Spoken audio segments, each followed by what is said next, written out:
Channel MSR news को subscribe कर लीजिए और जो वीडियो हम आप तक पहुंचाते हैं उनको लाइक और शेयर जरूर कीजिए। आज का हमारा मौजू है, कल पाकिस्तान में एक बहुत बड़ा फैसला आया। इस फैसले को मुसलमान सिर्फ पाकिस्तान में ही नहीं बल्कि हिंदुस्तान में भी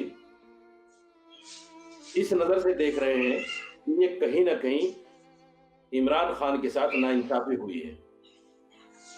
14 साल की सजा, 5 लाख का जुर्माना, उनकी बीवी को 7 साल की सजा और 5 लाख का जुर्माना।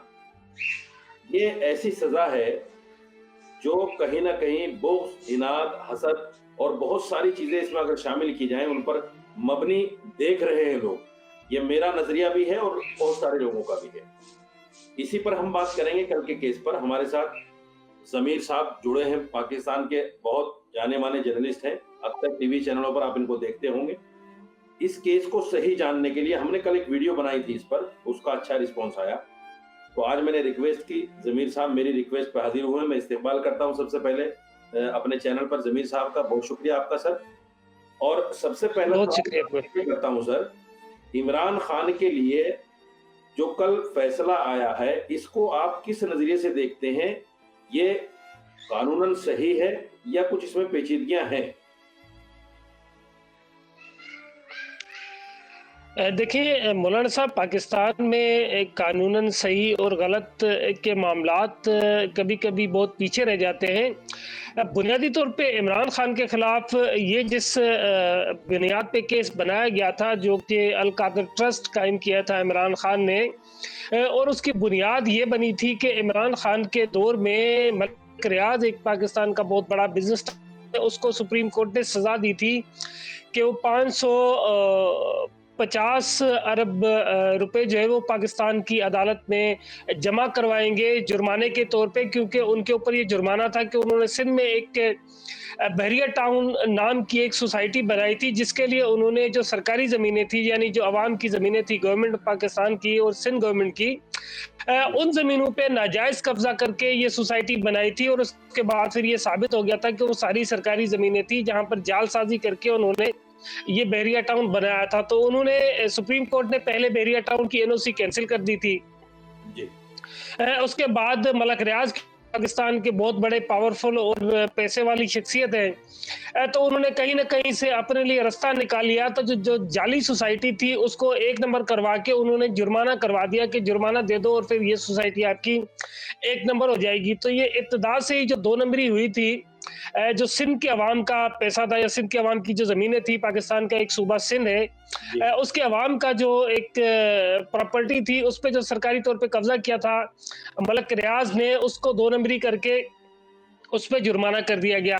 उसके बाद फिर मलिक रियाज के ऊपर एक और केस था, जिसमें मलिक रियाज ने जो लंदन में प्रॉपर्टी बनाई थी और उसके खिलाफ कंप्लेन हुई थी, तो ये साबित हो गया था कि मलिक रियाज का ये 2 नंबर का पैसा था जो कि क्राउन प्रोसिक्यूशन ने पाकिस्तान को देना था, यानी गवर्नमेंट ऑफ पाकिस्तान को देना था। लेकिन हुआ ये कि इमरान खान के दौर में ही जो बाअसर लोग होते हैं या फिर जो पावरफुल लोग होते हैं, कहीं ना कहीं से कॉरिडोर बना लेते हैं। तो उन्होंने इमरान खान के दौर में ही इमरान खान के साथ एक कोई डील करके, या इमरान खान के बकौल जो इस वक्त हुकूमत है, मौजूदा हुकूमत, उसके के इमरान खान के जरिए गवर्नमेंट से डील करके वो पैसा वापस मलिक रियाज के अकाउंट में चला गया। फिर मलिक रियाज के अकाउंट से होते हुए बजाय गवर्नमेंट ऑफ पाकिस्तान को मिलने के, उन्होंने इमरान खान मलिक रियाज के ऊपर जो जुर्माना था उसमें पैसा जमा करवा दिया। अब उस वक्त के जो चीफ जस्टिस है पाकिस्तान के, साकिब निसार साहब, वो खुद भी, क्योंकि इस तरह की सारी 2 नंबरियों में माजरत, लेकिन मैं ये सख्त लफ्ज इसलिए इस्तेमाल कर रहा हूँ कि इन्हीं लोगों ने सत्यानाश किया है ना सिर्फ मुल्क का बल्कि इस पूरे सिस्टम का, जिसकी वजह से आम आदमी पिस जाता है और जो पावरफुल और बासर लोग हैं उनको कहीं ना कहीं से रिलीफ मिल जाता है। तो उन्होंने मलिक रियाज को ये रिलीफ दिया कि उन्होंने बजाय पाकिस्तान को पैसा देने के, उन्होंने अपने जुर्माने वाली रकम में वो अकाउंट में वो पैसा जमा करवा दिया। अब इसके हवाले से इमरान खान के जो अपने करीबी लोग थे, उन्होंने, जब इमरान खान की गवर्नमेंट चली गई थी तो उसके बाद ये सारी कहानी का भांडा फोड़ा और उसके बाद इमरान खान पे ये केस बन गया। लेकिन हकीकत ये है कि देखिए, पाकिस्तान में जितनी भी सजाएं होती हैं या फिर उनका जो खात्मा होता है, वो जुर्म और उस बंदे की जो कह लें बदनीयती की बुनियाद पे नहीं होता। होता ये है कि उस बंदे से यहाँ का जो पावरफुल हल्का है वो कितना खुश है या कितना नाराज़ है, इस बुनियाद पे ये सारा फैसला होता है। जी, जी, जी। तो इमरान खान ने क्योंकि एक अरसे से पाकिस्तान में जो पावरफुल लोग हैं, ताकतवर लोग हैं, उनको एक चैलेंज किया हुआ है और उसके बाद जो पाकिस्तान में मौजूदा सरकार है जिसमें शहबाज शरीफ और आसिफ अली जरदारी जो पाकिस्तान की सबसे बड़ी पार्टीज के सरबराहान हैं, उनकी गवर्नमेंट है, तो उन्होंने जाहिर है कि उसके खिलाफ एक केस बनाया और उसके बाद फिर अब उसको सजा हो गई है। सर एक चीज़ अब जो वकला मैं आपकी बात रोक रहा हूँ, एक चीज़ पूछना चाह रहा हूँ। ये अभी जैसे आपने बताया कि वो जुर्माने की रकम जो पाकिस्तान सरकार को देना था मलिक रियाज को, वो जब इमरान खान की सरकार आई तो वो रकम वापस मलिक रियाज को दे दी गई और उन्होंने अल कादिर ट्रस्ट को दे दी। आप ये कहना चाहते हैं? नहीं, अल कादिर ट्रस्ट को नहीं दी थी। बुनियादी तौर पे जो मलिक रियाज के ऊपर जुर्माने की रकम थी ना, मलिक रियाज को वो पैसे मलिक रियाज को इस चीज़ से इजाज़त दे दी गई कि वो बजाय गवर्नमेंट ऑफ पाकिस्तान को डायरेक्ट पेमेंट करते, उन्होंने वो पैसे उठाकर अपनी जुर्माना भर दिया। यानी मलिक रियाज के ऊपर जो जुर्माना था वो मलिक रियाज ने अपने पैसों से भरना था, लेकिन बजाय इसके कि वो अपने पैसों से भरता, जो पाकिस्तान के पैसे थे लंदन में प्रोसिक्यूशन ने जो उनके जब्त किए थे और उन्होंने पाकिस्तान को देने थे, तो उसके लिए पाकिस्तान गवर्नमेंट ने उनको एनओसी दे दी कि आप वापस मलिक रियाज को दे दें ताकि वो अपने जुर्माने की रकम में जमा करवा दे। उसके नतीजे में तकरीबन 400 साढ़े 400 एकड़ की जमीन है। उसके बाद फिर वहां पे एक बिल्डिंग बनाई गई, अल कादिर ट्रस्ट नाम जो के नाम से जो बनाई गई थी ये ट्रस्ट, तो उसमें जमा करवा दी गई। अब उसके गिफ्ट के तौर पे अल कादिर ट्रस्ट जो है वो उसकी जमीन और सारी चीजें मौजूदा जो ट्रस्टीज हैं जिसमें बुशरा बीबी हैं और दीगर इमरान खान के रफका हैं, उनके हवाले कर दी गई और उनका ये गिफ्ट के तौर पे ये उनको दी थी। और उसमें जो इमरान खान के अपने ही वज़रा थे, जो इमरान खान के अपने दौर में बड़े चहीते थे, बाद में वो सारे के सारे वादा माफ गवाह बन गए। उन्होंने कहा था कि जी हमें तो ये जब काबीना से मंजूरी ली जा रही थी तो हमें तो वो लिफाफा दिखाया ही नहीं गया था, हमें बस ये कहा गया कि जी साइन करें साइन करें। अब उसमें जो इमरान खान के सबसे करीब थे फवाद चौधरी है, उसके अलावा फैसल वाफडा है जो आज भी बड़े गला चीख चीख के कहता है कि जो इमरान खान का बड़ा करीबी और बड़ा हमदर्द है, लेकिन हकीकत में तो इमरान खान को मरवाने में सबसे अहम किरदार इन्हीं लोगों का है जिन लोगों ने इमरान खान का इक़्तिदार आने के बाद फुल मजे लिए, अयाशियां की, खूब सरकारी माल पे अपनी प्रॉपर्टीज बनाई। और जब इमरान खान का इक़्तिदार चला गया तो फिर वो वही सारे के सारे इमरान खान के खिलाफ वादा माफ गवाह भी बन गए और इमरान खान की जो गलतियां नहीं भी थी वो भी सारी की सारी उठाकर उन्होंने मौजूदा गवर्नमेंट को दे दी कि जी इमरान खान ने ये भी किया था, ये भी किया था और ये भी किया था। अब इस वक्त इमरान खान का अगर हम कह लें तो कानूनी पेचीदगियों पर तो मैं बात नहीं करता, लेकिन जो मौजूदा सिस्टम में इमरान खान की गलती है वो सिर्फ ये है कि इमरान खान वो रिवायती किस्म का सियासतदान नहीं है जो इनकी दो नंबरियां और पेचीदगियां समझता है। और दूसरी बात यह है कि इमरान खान को छुड़वाने के हवाले से जो पीटीआई की मौजूदा क़यादत है वो भी पूरे की पूरी इमरान खान के साथ दो नंबरी कर रही है, क्योंकि आपका चैनल दुनिया भर में देखा जाएगा और इमरान खान के चाहने वाले भी देखेंगे। तो मैं चाहता हूं कि उन लोगों की भी कुछ क्लियरिटी हो कि इमरान खान को मरवाने में जितना हाथ मौजूदा गवर्नमेंट का है जो कि उसके पॉलिटिकली अपोनेंट भी है, उससे ज्यादा हाथ इमरान खान को मरवाने में उसकी अपनी पार्टी का, बशमोल केपी गवर्नमेंट के, बशमोल उनके जो नाम नहाद चेयरमैन है बैरिस्टर गौहर और जो दीगर लोग हैं जो इस वक्त असेंबली में बैठे हुए उन्होंने, क्योंकि वो सारे के सारे जिन चीजों पे उनको इसमें एक नाम और है कि इसमें बैरिस्टर शहजाद अकबर, इनका क्या रोल है? देखिए, बैरिस्टर शहजाद अकबर नहीं है। शहजाद अकबर उस वक्त इमरान खान के एक मुआने खुसूसी हुआ करते थे जब इमरान खान की गवर्नमेंट थी। उस वक्त शहजाद अकबर के ऊपर ये एलिगेशन है कि शहजाद अकबर ने इमरान खान के बिहाफ पर मलिक रियाज से ये डील की थी और शहजाद अकबर ने वहाँ पर जाकर ये लिख के दिया था क्राउन प्रोसिक्यूशन को कि जो ये रकम है ये मलिक रियाज को वापस कर दी जाए और मलिक रियाज फिर वो अकाउंट में जमा करवा दी। तो इसमें जो बुनियादी कैरेक्टर है वो तो दो हैं, एक फरा गोगी नाम की एक खातून थी जो कि फ्रंटमैन थी, उस्मान बुज़दार की जो वजीर आला थे पंजाब के, और दूसरी जो सबसे अहम इसमें पोजीशन है वो है शहजाद अकबर की। शहजाद अकबर उस वक्त मुशीर दाखिला थे इमरान खान की गवर्नमेंट में और शहजाद अकबर ने ये सारी दो नंबरियाँ, ये सारा जो प्लान है वो शहजाद अकबर ने ही बनाया था। और यही हुआ कि जैसे इमरान खान की गवर्नमेंट चली गई तो शहजाद अकबर ने पहली फ्लाइट पकड़ी और पाकिस्तान से बाहर चले गए। इसी तरह से इमरान खान की गवर्नमेंट जाने से पहले ही जो फराह गोगी नाम की खातून थी, उसने भी यही किया कि पहली फ्लाइट पकड़ी और पाकिस्तान से बाहर चली गई। उस वक्त पाकिस्तान में इमरान खान की सरकार मौजूद थी जब ये दोनों हजरात पाकिस्तान से बाहर चले गए थे। अब इमरान खान क्योंकि एक स्पोर्ट्समैन है, उनका एक अलग विजन था और इमरान खान के जो साथ थे उस दौर में, वो सारे 2 नंबर करप्ट और उस पूरे सिस्टम के बड़े माहिर जाने जाते थे, जिन्होंने इमरान खान की गवर्नमेंट आने के बाद खूब पैसा बनाया, अवाम को भी लूटा, इमरान खान के कारकुनान को भी बेवकूफ़ बनाया और उनको जैसे ही मौका लगा तो वो पाकिस्तान से बाहर चले गए। अब नतीजा ये है कि इमरान खान उस सारे केस में खुद सजा भुगत रहे और वो सारे के सारे मुल्क से बाहर बैठे हुए। तो इसमें जो इमरान खान को इस वक्त सजा हुई है, उसमें इमरान खान के दुश्मनों का हाथ कम है और इमरान खान के दोस्तों का हाथ ज्यादा है। जी, बहुत अच्छी बात आपने बताई कि इमरान खान के दोस्तों का ज्यादा हाथ है। मैं आपसे एक चीज और समझना चाहता हूँ। मैंने एक इंटरव्यू पढ़ा था इमरान खान का, जिसमें उन्होंने कहा कि भाई ये यूनिवर्सिटी बनाने का मेरा मकसद सिर्फ ये था कि सीरत नबवी सल्लल्लाहु अलैहि वसल्लम को पाकिस्तान के हर आम और खास आदमी पढ़े। जब तक हम सीरत को नहीं पढ़ेंगे तो हम में अच्छे लोग कैसे पैदा होंगे। और आज का ये जो खराब सिस्टम है, सीरत नबवी पढ़ने के बाद ये सिस्टम सुधर सकता है। तो क्या पाकिस्तानी अवाम भी इसको इसी नजर से देखती है कि ये यूनिवर्सिटी जो है बहुत अच्छे मकसद के लिए कायम की गई थी, या पाकिस्तानी अवाम में कुछ दो राय है? देखिए, पाकिस्तान में ना इसके लिए 2 नज़रियात पाए जाते हैं। वो लोग जो इमरान खान के हामी है, वो ये कहते हैं कि जी बड़ा अच्छा मकसद था, बड़ा अच्छा एक विजन था। जो इमरान खान की अपोजिशन है, वो ये कहती है कि इमरान खान ने ये सारी सूरत हाल जो बनाई थी, या ये सारा जो एक सिस्टम बनाया है, वो बदनीयती पर बनाया है।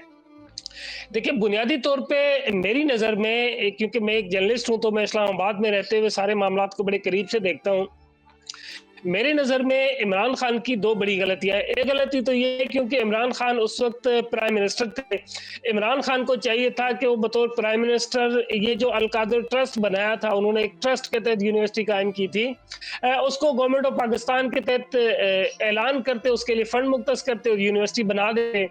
दूसरी बात ये थी कि इमरान खान को चाहिए था कि पाकिस्तान में जितनी भी यूनिवर्सिटीज़ हैं, वहां पर एक शोबा कायम कर देते हैं कि जी सीरत पढ़ाने के लिए एक अलग से शोबा है। जैसे आप डॉक्टरेट करते हैं फलसफे में, अदब में, वैसे आप सीरत में डॉक्टरेट कर लेते, सीरत में आप पीएचडी कर लेते। तो इस तरह के बहुत सारे मौके इमरान खान के पास मौजूद थे। बुनियादी तौर पे इमरान खान के साथ जो करीबी लोग थे, वो सारे थे जो शॉर्ट टर्म पॉलिसीज बनाकर अपना मफाद लेके भागने वाले। लिहाजा उन्होंने इमरान खान को वो सारे रास्ते दिखाए जिसमें उन लोगों के जाती मफादात थे, और उन्होंने अपने जाती मफादात लेने के लिए इमरान खान का तांदा यूज किया। इमरान खान की पार्टी की जो पॉपुलैरिटी थी उसको इस्तेमाल किया।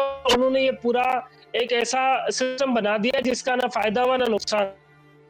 अलबत्ता जो सीरत की बात करते हैं, तो अल-कादिर यूनिवर्सिटी बनाने का जो बुनियादी मकसद था वो ये था कि पाकिस्तान में आपको पता है कि एक दौर था जब पाकिस्तान में जो जिहादी थे उनको बड़ा हीरो माना जाता था। उसके बाद फिर ये कहा गया कि ये दहशतगर्द है। इसी तरह से जो बाकी फिके थे, तो उन्होंने कहा कि जी पाकिस्तान और इस पूरे खित्ते में जो ज्यादातर इस्लाम फैला था, या जो इस्लाम की तालीमात थी, वो आई थी सूफीज़म के जरिए। तो लिहाजा सूफीज़म पढ़ाने के लिए उन्होंने अल-कादिर यूनिवर्सिटी कायम की थी, और उसमें ये कहा गया था कि सीरत के साथ साथ जो सूफीज़म है उसकी तालीम दी जाएगी, ताकि लोग इस्लाम का जो पॉजिटिव पहलू है, जो इस्लाम के वो पहलू जिसको इस वक्त दुनिया नज़रअंदाज कर रही है, वो सारे के सारे दुनिया के सामने लाए जाए। तो सीरत पढ़ाने की हद तक तो ये 100% दुरुस्त बात है और बड़ा अच्छा और नेक मकसद है कि किसी भी तरीके से आप सीरत को उस तरह आम करें कि जो सीरत के हवाले से जो गैर मुस्लिम्स हैं उनके जहन में जो खदो खाल हैं या जो खदशात हैं वो दूर किए जाएं, ताकि उनको बताया जाए कि इस्लाम जो है ये कोई दहशतगर्दों का मजहब नहीं है, बल्कि सबसे ज़्यादा अमन पसंद और सबसे ज़्यादा दुनिया का जो अच्छा मजहब है वो इस्लाम ही है, जो हर दूसरे इंसान के एहतराम का और बाकी लोगों का दर्स देता है।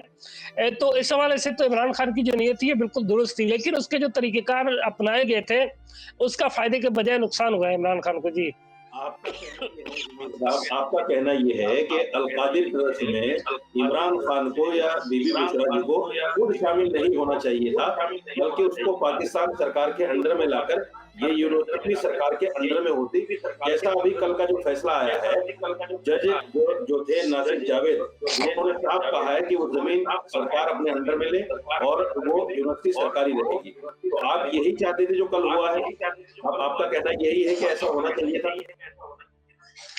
जी बिल्कुल, ऐसा ही होना चाहिए था क्योंकि देखिए सीरत एक बहुत बड़ा सब्जेक्ट है, उसको एक यूनिवर्सिटी में नहीं बल्कि हर यूनिवर्सिटी में उसके लिए अलग से शोबा कायम करना चाहिए ताकि सीरत प्रॉपर पढ़ाई जाए क्योंकि हमारे बच्चों को सीरत उस तरह से नहीं पढ़ाई जाती जिस तरह से पढ़ाई जानी चाहिए।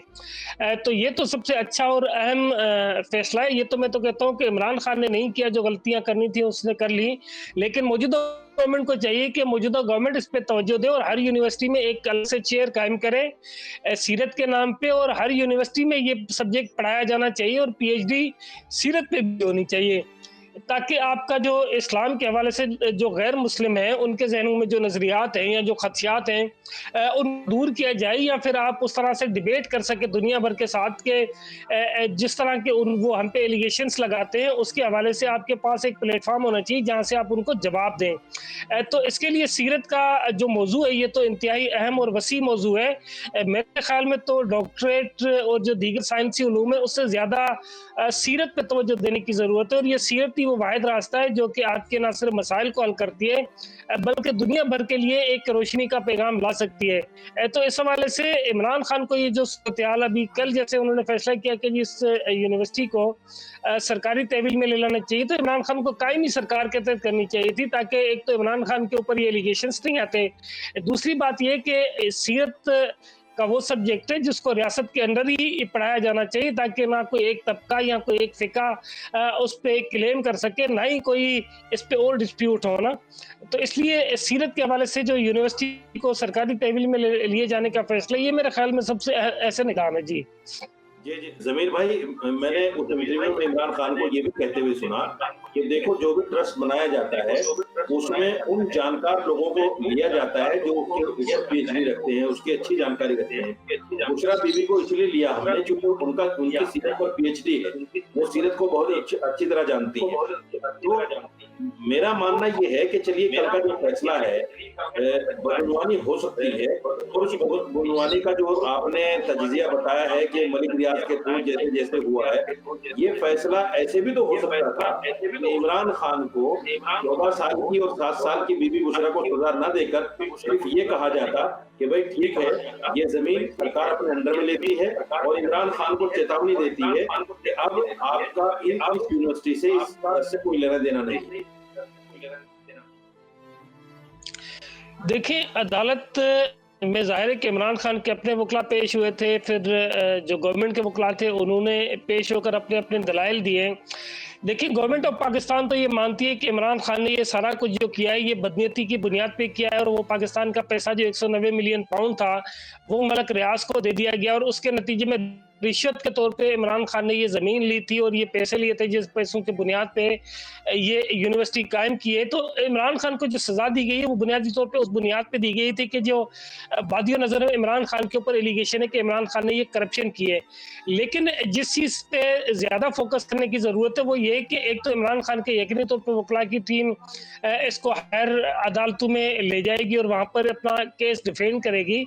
लेकिन प्रॉब्लम ये है कि यहाँ पर ना दो चीज़ें हुई हैं, एक तो इमरान खान को जो सज़ा हुई है वो इमरान खान ज़ाहिर है अपनी सज़ा को खुद डिफेंड करेंगे, लेकिन दूसरा केस ये है कि जो ये अल-कादर ट्रस्ट है या अल-कादर यूनिवर्सिटी है, अब यहाँ पे जिस सब्जेक्ट को पढ़ाया जाना था इस पे हम ये कहते हैं कि अगर इमरान खान ने बदनीयती की बुनियाद पे ये इदारा कायम किया था, लेकिन जिस बुनियाद मकसद के लिए इदारा कायम किया गया है वो मकसद बिल्कुल दुरुस्त है। तो मौजूदा गवर्नमेंट को चाहिए कि जी इमरान खान से ले ले अपने हैंड ओवर, जो कि कल अदालती फैसले में भी आया है। लेकिन गवर्नमेंट ऑफ पाकिस्तान के तहत इस यूनिवर्सिटी को चलाएं या अगर नाम चेंज करना चाहे तो नाम चेंज कर दें, इसको अल-कादर ट्रस्ट की जगह पाकिस्तान ट्रस्ट कायम कर दें या पाकिस्तान के नाम से कोई यूनिवर्सिटी बना लें, ईदी फाउंडेशन बना लें, ईदी यूनिवर्सिटी बना लें। लेकिन इस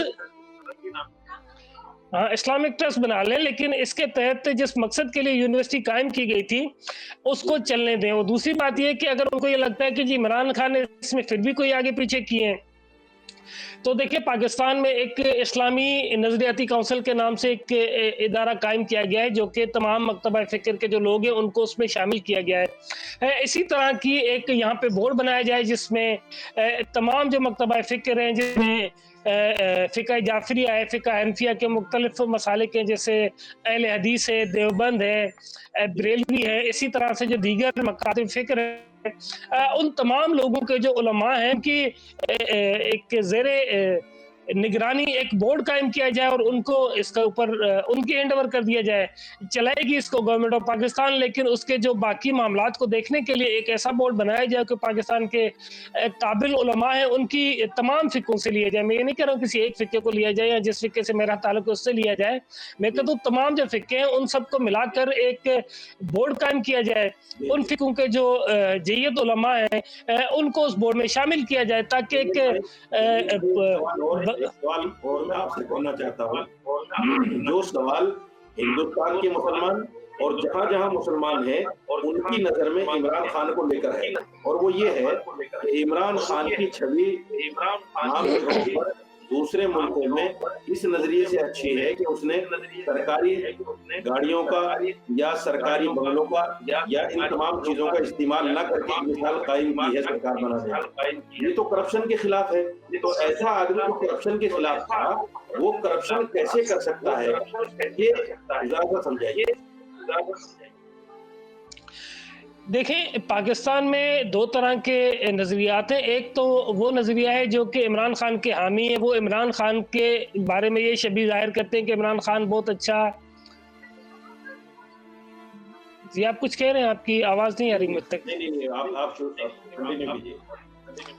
अच्छा, मैं ये कह रहा था कि देखिए, पाकिस्तान में 2 नज़रियात हैं। एक तो इमरान खान के जो हामी हैं, उनके नज़दीक इमरान खान की छवि बहुत अच्छी है और इमरान खान के बारे में वो कहते हैं कि जी उसने कोई करप्शन नहीं की, उन्होंने सरकारी वसाइल का इस्तेमाल नहीं किया और इमरान खान ने जो कुछ किया, लेकिन इमरान खान करप्ट नहीं है। दूसरी जानिब इमरान खान के जो अपोज़िशन है, जैसे इमरान खान के खिलाफ नून लीग है, पीपल्स पार्टी और दीगर जमातें, वो इमरान खान के ऊपर मुख्तलिफ एलिगेशंस लगाती हैं। तो ये क्योंकि एक सियासी जमात है पाकिस्तान तहरीक-ए-इंसाफ, तो उसके हामी उसकी हिमायत में बात करते हैं और जो उसके मुखालिफिन है वो उसकी मुखालफत करते हैं। लेकिन हुआ ये कि पाकिस्तान में जब से इमरान खान की सरकार आई थी, तो उसके बाद बहुत सारे काम ऐसे हुए थे जिससे पाकिस्तान के अवाम या फिर वो लोग जो कि इमरान खान के हामी और वो उसके ज़्यादा सपोर्टर नहीं है, वो भी खुश थे, और बहुत सारे काम ऐसे थे जिससे इमरान खान के हामियों समेत जो उसके मुखालिफिन और जो एक न्यूट्रल लोग थे, वो भी नाखुश थे। जैसा कि पंजाब में जब उन्होंने बुज़दार को वज़ीर आला बनाया और उसके नीचे एक सिस्टम कायम किया गया था, जिसके ऊपर कहा जाता था कि जो बुशरा बीबी है, जिसको पाकिस्तान में पिंकी पीरनी कहा जाता है, उनकी एक सहेली थी फराह गोगी नाम की खातून। तो ये कहा जाता था कि जी बुज़दार जो है वो सिर्फ नाम के वज़ीर आला हैं, बाकी सारी जो पंजाब सरकार के निज़ाम चलाती है वो चलाती है फराह गोगी।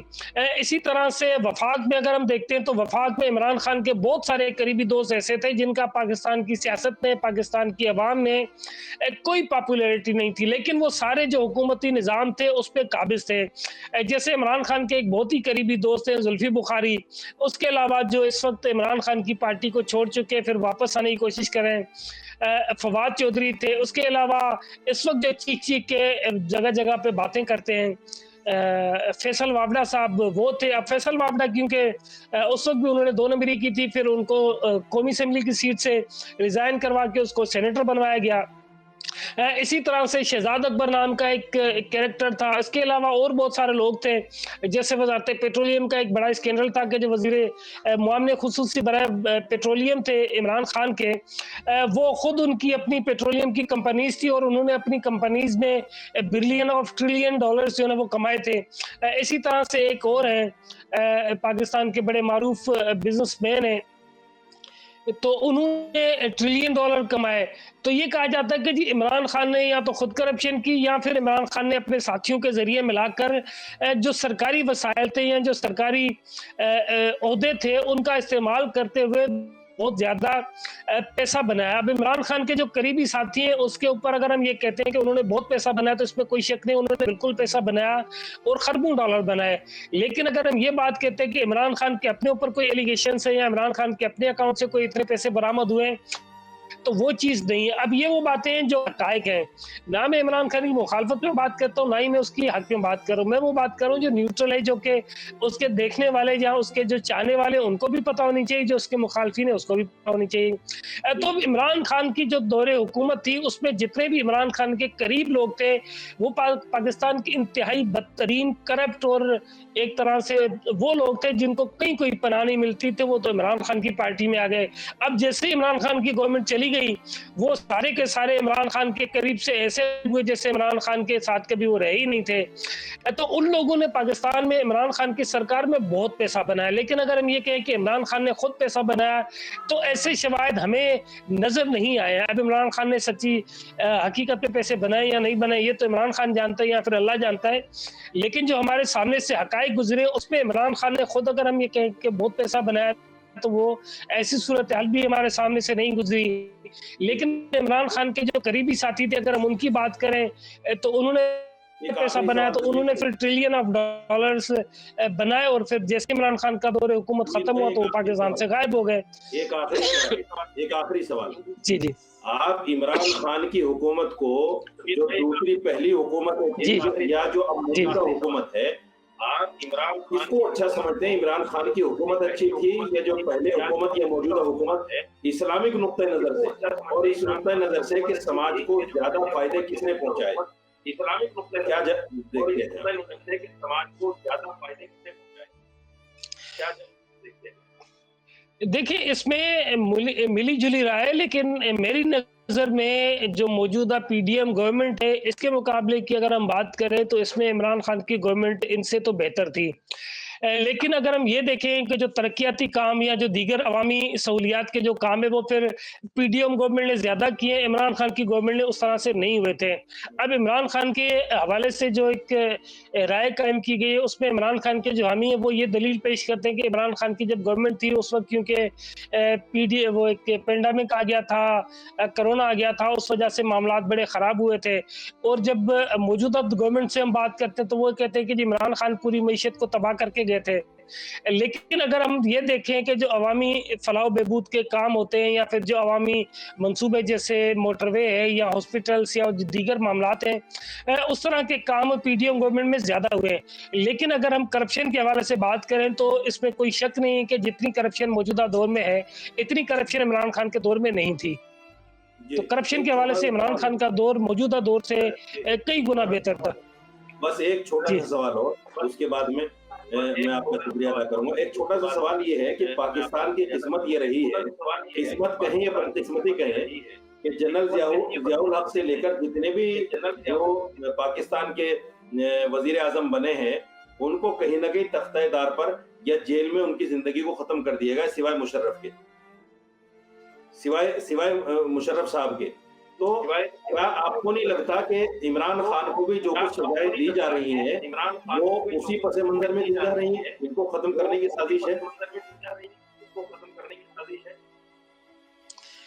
देखिए, जैसे आपने अभी बात की कि इमरान खान को भी जो सज़ाएँ दी जा रही हैं, उसी पस मंज़र में दी जा रही हैं। बुनियादी तौर पे मैंने पहले भी अर्ज़ की थी कि जो पाकिस्तान के अदवार में जनरल ज़ियाउल हक का दौर था, या फिर उसके बाद परवेज़ मुशर्रफ का दौर आया, तो इस तरह के जितने भी आमिरियतों वाले दौर गुज़रे हैं, उन अदवार में यकीनी तौर पे पाकिस्तान में एक 2 तरह की किस्म के जो ना वो एक फ़ैसले किए गए हैं, जिसकी वजह से पाकिस्तानी अवाम को ज़्यादा नुकसान हुआ है। जैसे उसमें इस्लामाइज़ेशन के नाम पे कई ऐसे काम किए गए थे, जिसकी बुनियाद जिनका ताल्लुक इस्लाम से कोई नहीं होता, लेकिन वो इस्लाम के नाम पे किए जाते हैं। तो उस हवाले से इमरान खान के अदवार में और उसमें बड़ा फ़र्क है। लेकिन इमरान खान को अगर मैं देखूँ, तो मैं एक पाकिस्तानी और एक जर्नलिस्ट के तौर पे ये समझता हूँ कि इमरान खान को एक ऐसा अच्छा मौका मिला था, जिसकी बुनियाद पे उन्होंने गवर्नमेंट बनाई थी।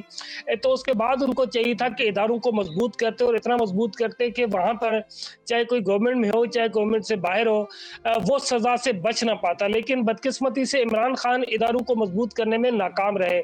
इमरान खान अपने पूरे दौर में अपने उन चंद दोस्तों की फरमाइशों पर हुकूमत चलाते रहे, जिसके नतीजे में इमरान खान को खुद भी नुकसान हुआ और इमरान खान का उन गलत फैसलों का नुकसान पाकिस्तान की अवाम को भी हुआ। अब देखिए, जब पाकिस्तान पीपुल्स पार्टी की गवर्नमेंट आई थी तो उन्होंने 18वीं तरमीम की। अब 18वीं तरमीम के बाद कम से कम कुछ फैसले ऐसे हुए जिसके बाद पाकिस्तान में मार्शल लॉ लगने के जो इम्कानात हैं वो तकरीबन कम हो गए। तो इमरान खान को चाहिए था तो कुछ ऐसे पॉलिटिकल फैसले करते जिसकी बुनियाद पे जो इदारों में इंटरवेंशन होती है, इदारों में मुदाखलत होती है, ये ख़त्म हो जाती है, चाहे गवर्नमेंट हो, चाहे गवर्नमेंट अपोजिशन हो। उन सब के लिए इक्वल मैदान फराहम होता। लेकिन इमरान खान ने बदकिस्मती से इक़्तिदार में आने के बाद सबसे ज़्यादा फोकस ये किया, जो इमरान खान के मुखालफिन हैं उनके खिलाफ इंतकामी कार्रवाइयाँ की और इमरान खान के जो साथ थे, चाहे वो जैसे भी थे, उनको उन्होंने अपने साथ चलाने की कोशिश की। तो मेरे नज़दीक इमरान खान ने ये जो फैसले किए, इसका नताइज इस वक्त इमरान एक तो खुद भुगत रहे हैं, दूसरी बात ये कि जो आने वाली हमारी नस्लें वो भी भुगतेंगी। तो इमरान खान अगर इदारों को मजबूत करते और एक सिस्टम बना जाते तो मेरे ख्याल में इमरान खान के लिए बड़ा अच्छा मौका था। लेकिन अब इमरान खान क्योंकि खुद जेल में है, तो अब इमरान खान के पास इस तरह का ऑप्शन इस वक्त तो नहीं है। लेकिन हम ये तवक्को करते हैं कि जो मौजूदा दौर में इस वक्त जो सिस्टम पाकिस्तान में है, शायद ये कुछ ऐसा कर जाए जिससे आने वाली नस्ल जो है वो कम से कम पाकिस्तान में रूल ऑफ लॉ की सूरत हाल को देख सके। जी, बहुत बहुत शुक्रिया सर, आपने वक्त दिया। कुल मिलाकर नतीजा ये निकलता है कि पाकिस्तान की ये बदकिस्मती है कि जो भी गद्दी छोड़ता है, वजीर आजम के ओहदे से उतरता है, उसके खिलाफ कहीं ना कहीं करप्शन के चार्ज लगाकर कहीं ना कहीं किसी तरह की बात करके उसको जेल में डाल दिया जाता है, या तख्तादार पर चढ़ा दिया जाता है, या हुकूमतें पलट दी जाती हैं। ये सारी चीजें हम पाकिस्तान को देखते हुए आ रहे हैं। पाकिस्तान क्योंकि इस्लाम के नाम पर बना था। मैं एक बात बड़े खुले जहन से कहना चाहता हूँ, हिंदुस्तान से जब पाकिस्तान अलग हुआ तो इस्लाम के नाम पर हुआ था, मुसलमान के नाम पर हुआ था। लेकिन बदकिस्मती ये कि पाकिस्तान के अंदर इस्लामिक कोई ऐसा कानून हम नहीं देख रहे हैं जिसकी बिना पर हम ये कह सकें कि ये इस्लामिक मुल्क है। मुसलमान मुल्क जरूर कह सकते हैं, लेकिन इस्लामिक मुल्क नहीं कहा जा सकता। इसलिए मेरा ये इंटरव्यू इन जमीर भाई के साथ में आपको कैसा लगा, आप राय जरूर दीजिए, वीडियो को शेयर कीजिए और जितना हो सके फैलाइए इस वीडियो को, ताकि जो अच्छी बात है लोगों तक पहुंच सके। बहुत बहुत शुक्रिया। खुदा हाफिज।